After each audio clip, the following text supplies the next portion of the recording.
All right, let's get started with our quotes of the day from the universe and from Abraham. Let's see what the universe and Abraham have in store for us today. First, from the universe. It's really, really simple.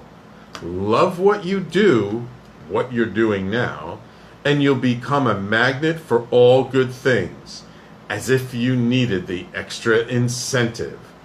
What you're doing now, the universe. We love our quotes from Mike Dooley in the universe. I think the universe trying to remind us that we are always a magnet, that we are always attracting experience, people, and all kinds of things into our life. And sometimes we forget. Sometimes we think, we have to do something special to attract things into our life, and we don't. Whether we're in a good mood or a bad mood, we're attracting things into our life. We just might not be attracting what we really want into our lives, but we are attracting things into our life. And so that's why it always pays to be mindful of your state, of how you're feeling, of what's going on inside of you. Because depending on where we are emotionally, energetically, mentally, spiritually, that will determine what we're attracting to us. So the more we're aware, the more we can pay attention to, the more we can be present to it, then if it's not really where we want to be, we can shift it.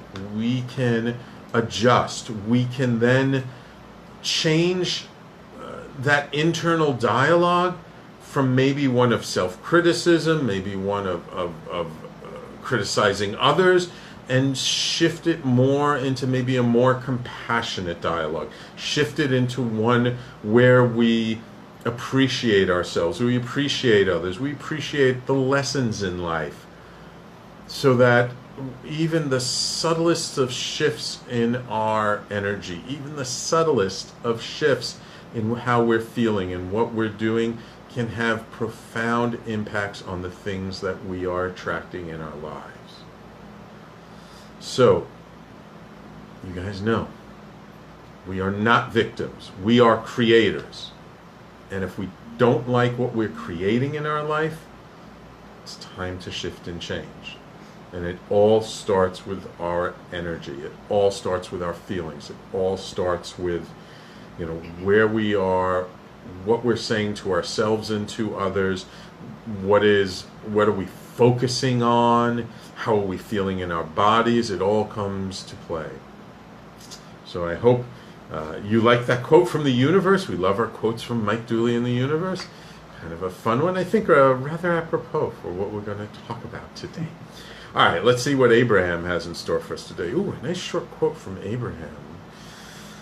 If you're not selfish enough to want to feel good, then you can't connect with the energy that is your source, which does always feel good. Abraham. This is a really juicy one from Abraham, and very much in alignment with our quote from the universe. Ooh, few more people coming on the Facebook live stream. Welcome, Mark, Rebecca, and Patrice. Great to see you guys on the live stream. So what is Abraham saying here? If you're not selfish enough to want to feel good. Society uses the term selfish in such an interesting way. I'm not saying that there aren't self-centered, self-grandiosing people out there.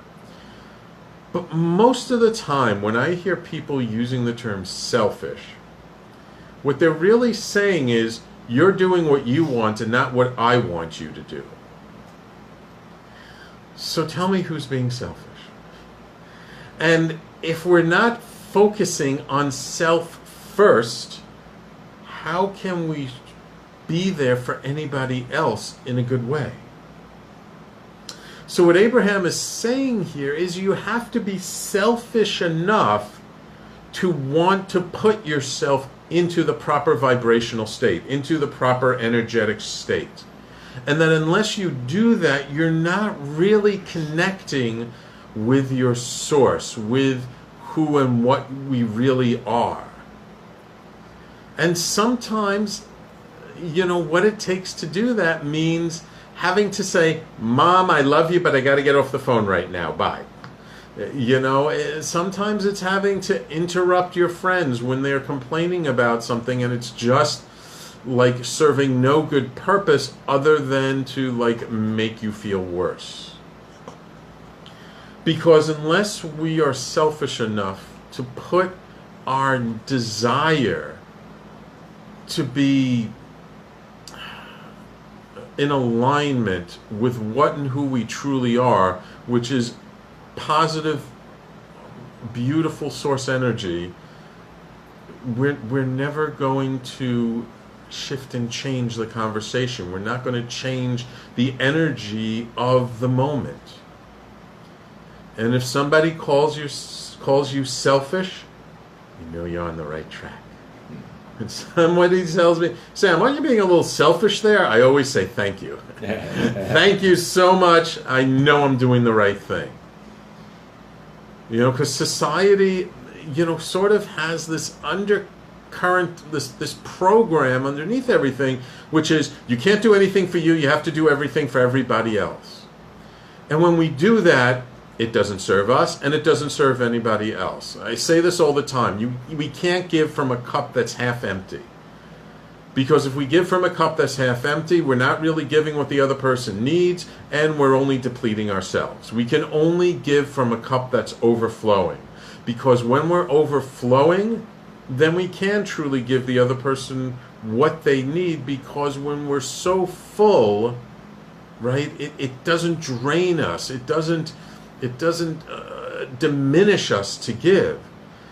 And also, when we're so full, we don't care what the other person thinks. We're not going to do something just to get them to like us.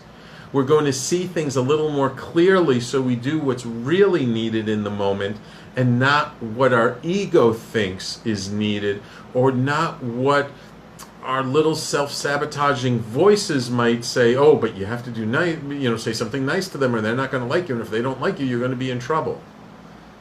But when we're so overflowing with gratitude, with grace, with joy and happiness, then we can really show up for people regardless of whether there's anything in it for us or not. And you know what? If they're going to be a little bit pissed off at us because we're telling them the truth, but that's what they need to hear, then in order to be in service, that's what we have to do. Now, this doesn't mean we're overly harsh. This doesn't mean we're overly critical. It just means we see things more clearly and we don't pander to people unnecessarily. So, 2 wonderful quotes from the universe and from Abraham, very much in alignment and very much apropos for our guest today.